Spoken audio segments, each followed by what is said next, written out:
Hey, look, I'm getting professional. Like, I made notes. Anyway, vlog number deuce 2. You know. And now, hi. How's it going? Anyway, this is vlog number 2. I'm catching you guys up on where I've been since the last vlog. The last vlog, I talked about my writing. I wanted to catch up on Wicked West, among other things. In order to do that, I've been reading it. I've been trying to remember where it was. As far as tools, you should be aware I use one AI in my tools, and it's notebooklm. It's Google's AI.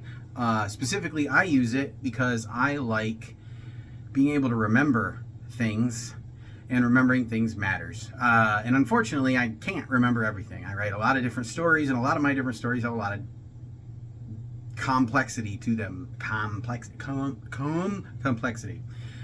to them. Am I saying I'm a complex writer? No. I'm a popcorn fun writer. If you don't like what I read, pick up a different movie. You know what I mean? But what I am saying is the things that I do write tend to, just like anybody else, you've got a lot of different characters, a lot of different settings and everything. What notebooklm does versus any other AI, all the other AIs are trained off of stolen data from other people's research and used to generate information. What notebooklm does is it only uses the information you give it to provide you resource answers. So, for example, hey notebooklm, who's the name of the cook for Wicked West in book 1? So I upload the whole file of book 1 as a source, and then notebooklm will comb through it, read through it, and tell me. Another wonderful benefit of notebooklm is they have an AI podcast generator where it has 2 fictional people give you what's called deep dives into the resource material.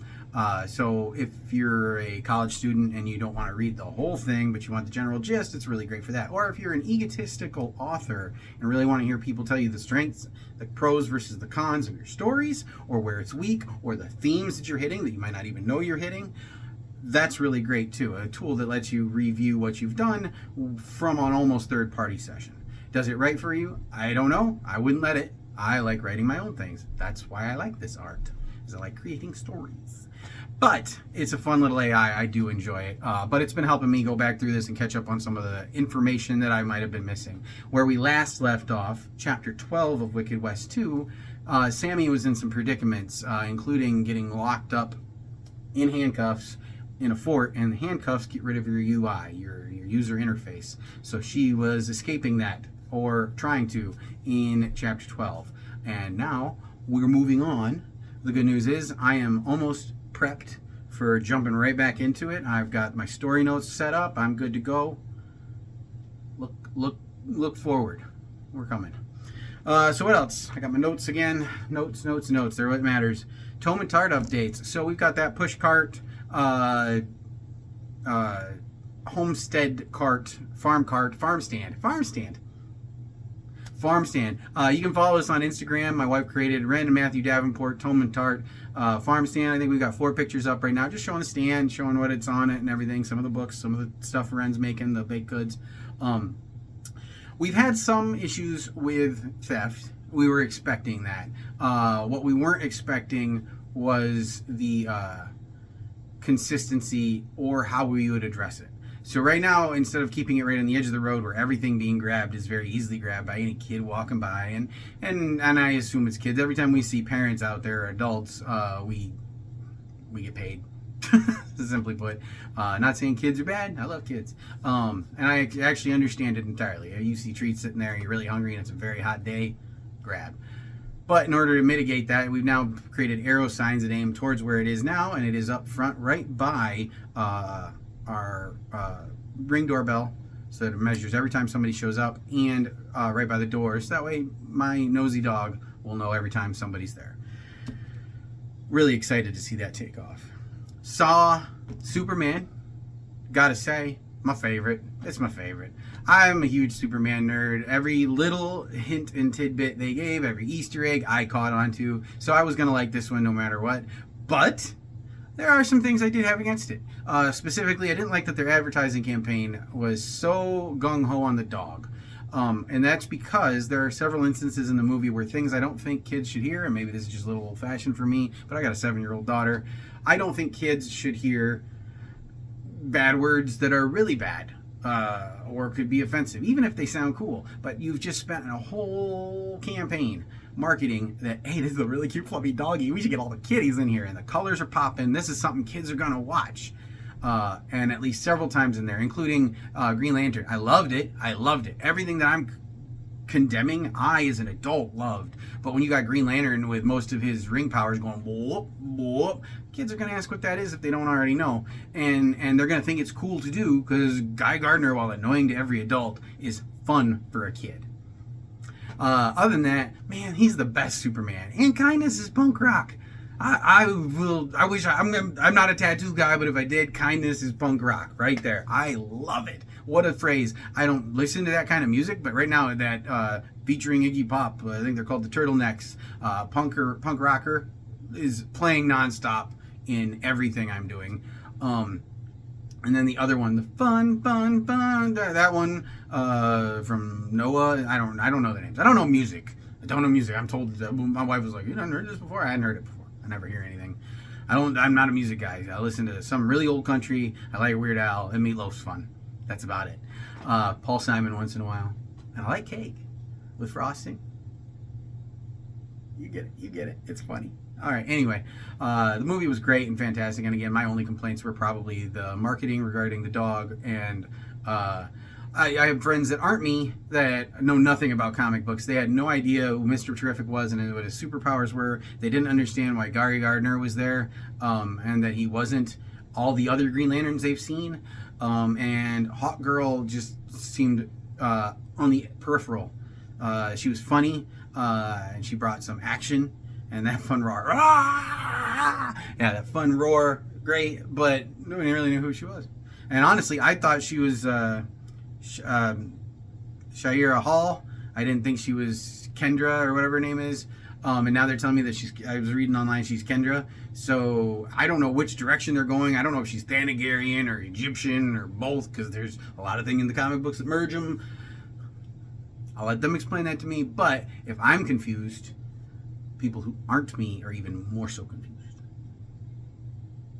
And I think that's a marketing issue. That's a James Gunn, I get what you're doing. And as a fan, no complaints. But as someone who's sitting next to people who weren't fans, minor complaints.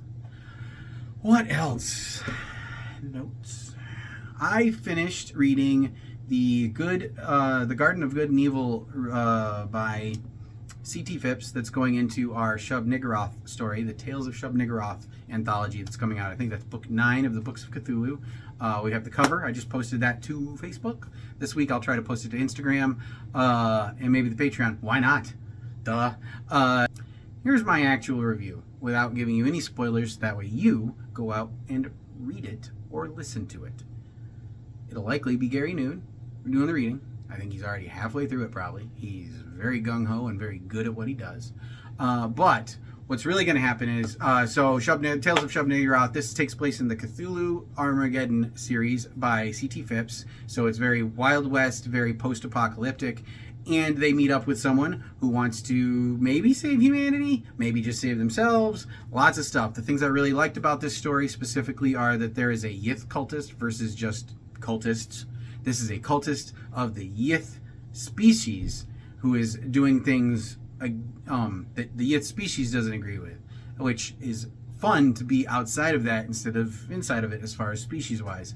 And fits very well for the Cthulhu Armageddon stories. The other thing I liked, there was a good Time War reference. In Time Loopers, we talk about how the Yith are constantly in this Time War. C.T. Phipps has a story in that serial as well, and that's part of the Book of Cthulhu's the Books of Cthulhu series is the Time Looper stories. And I really love the Time Loopers. The containment of the encapsulation of those anthologies follows a character I call my Yithian Sam Beckett from Quantum Leap. And so he kind of touches down a little bit in those stories. So I really like the Time War and Time Looper story. So the fact it got referenced was great. And also one of the main characters in this Cthulhu Armageddon short for the Tales of Shub-Niggurath is named Ruthana, which we all have a mutual co-writer. We haven't had a chance to work with her yet, but she's interested, or has mentioned that she would be interested in maybe a future story. Ruthana Emrys, she writes Winter's Tide, follows Innsmouthers, long after the 1928 nuking of Devil's Reef, and helps, and it's just such a great story as they're integrated into society. People still dislike them. I haven't read it in a few years, and there's a sequel, Deep Tides, Winter's Tide, and then Deep, I don't remember, and I apologize to Ruthana. I read it, and I loved it. I just can't remember the title. So yeah, I like that she was mentioned. That's something C.T. Phipps really does really well, is he constantly brings references and hat tips and just little thank yous to the people he's been influenced by or has done any work with in the past. And it was good to see Ruthana in there. I'm a evil general in Lucifer's Star. I think it's the second one. In Lucifer's Star, Matthew Davenport is an evil general who dies fairly quickly, but I loved the reference. It was great. Phipps is great for that. What else? Story about one of my books, writing it, maybe. Oh, and then I was just going to tell you how some of my ideas come to me. We'll save that for another time. Anyways, that's a quick update. Wicked West's coming. Chapter 13, I do want to put out there this week. And then I'm going on a camping trip for a week, so there will be a week skipped. Which is, if I were you, I'd say, well then, Matt, I don't see why you can't write 2 chapters. And if I'm me, I'm like, shoot, they're going to expect that. So, writing will happen during that camping trip. We'll see what I promise. I'm not promising anything, but I do will bring you something. Maybe videos, at the very least. But you're going to get writing. Chapter 13 I want out this week. Last week of July, I won't be around. And then first week of August, who knows, maybe. Looking at you. I have a hard time not looking at the camera. Maybe you'll get 2 chapters. Maybe.